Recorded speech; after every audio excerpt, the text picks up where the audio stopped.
Christophe Clerc, donc vous êtes directeur des participations de la Banque Populaire Bourgogne-Franche-Comté et du fonds Capital Investissement de cette banque. Je ne me suis pas trompé? Oui, c'est ça. Oui. J'ai tout juste pour l'instant. Alors, dans quel cas un dirigeant d'une société peut avoir recours à un investisseur financier? En fait, un dirigeant d'une entreprise peut avoir donc recours à ses investisseurs à tous les stades de la vie de l'entreprise. Ceux qui connaissent plus le monde du capital investissement, c'est certainement les dirigeants des jeunes entreprises qui évoluent dans les secteurs des technologiquement, relativement pointus. Je pense notamment aux sciences de la vie, aux nouvelles technologies liées à l'information et à la communication. Donc ceux-là connaissent bien le capital risque, par exemple. Par contre, pour ce qui représente le plus grand nombre des dirigeants, donc ça peut répondre à différents objectifs. Le premier, celui qu'on rencontre le plus fréquemment, c'est certainement le capital investissement. Donc lié au développement, capital développement, donc qui va accompagner soit donc le financement d'une croissance externe. Ça peut être également donc un développement fort en interne, une nouvelle implantation géographique par exemple, un développement d'un nouveau réseau commercial ou alors un investissement matériel. Pour citer un exemple en Franche-Comté, donc avec l'aide de 2 autres partenaires régionaux, qui sont CIFC et le Crédit Agricole d'ailleurs, donc on a soutenu l'implantation d'une nouvelle usine en Syrie, qui deviendra la plus importante en Franche-Comté. D'autres objectifs, ça peut être des objectifs de réorganisation de capital. Donc on peut aider la sortie d'un actionnaire minoritaire, qui peut être un actionnaire familial, qui peut être un cadre parti en retraite, ce qui est l'occasion pour le dirigeant souvent de modifier ou de revoir sa politique de développement. Un autre type d'intervention qu'on voit de plus en plus fréquemment, c'est la cession en 2 temps de l'entreprise. Je m'explique.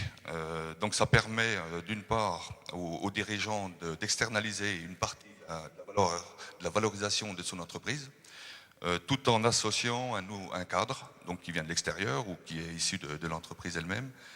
Et donc on intervient à leur côté pour faire un montage qui permet justement de céder en 2 temps.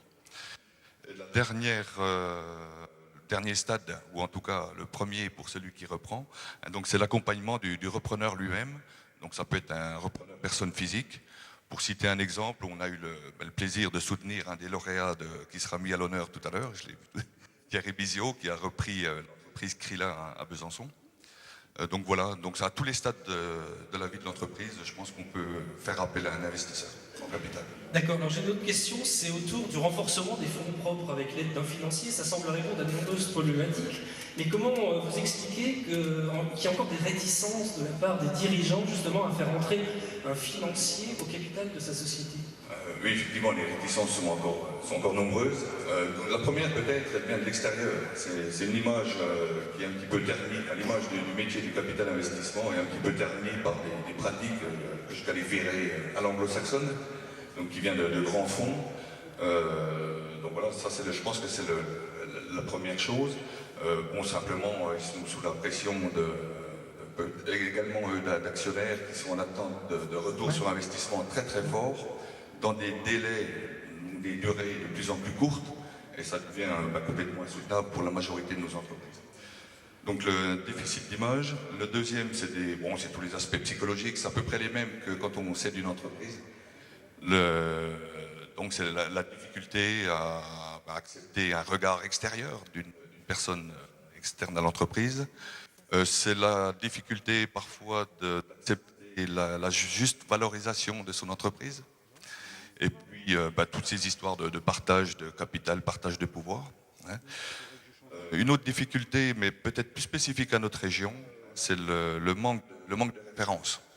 On est dans une région, malheureusement, où par rapport à ce qui se réalise sur le territoire national, c'est moins de 1% des opérations qui sont réalisées en Franche-Comté. Donc c'est très très peu.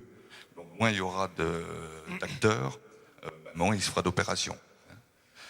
C'est la raison pour laquelle une banque comme la Banque Populaire de Franche-Comté, qui est très présente donc, sur son secteur, en particulier sur le secteur de l'entreprise, a souhaité créer sa filiale de capital investissement et continue d'ailleurs à soutenir toutes les initiatives régionales. Bon, je pense notamment aux deux fonds qui ont été créés récemment, que ce soit Franche-Comté Défi 2010, donc, qui est géré par CIFC, et puis également donc, un fonds créé à l'initiative du Conseil régional, donc la société Capital Risque Franche-Comté, qui complète d'ailleurs bien le dispositif puisqu'elle intervient sur des tickets de 50 à 150 000 euros, chose qu'on rencontre difficilement aujourd'hui. Pour notre part, on intervient un petit peu au-dessus puisqu'on intervient seulement à partir de 200 000 euros, mais malgré tout sur des petits tickets et souvent en co-investissement avec les acteurs régionaux.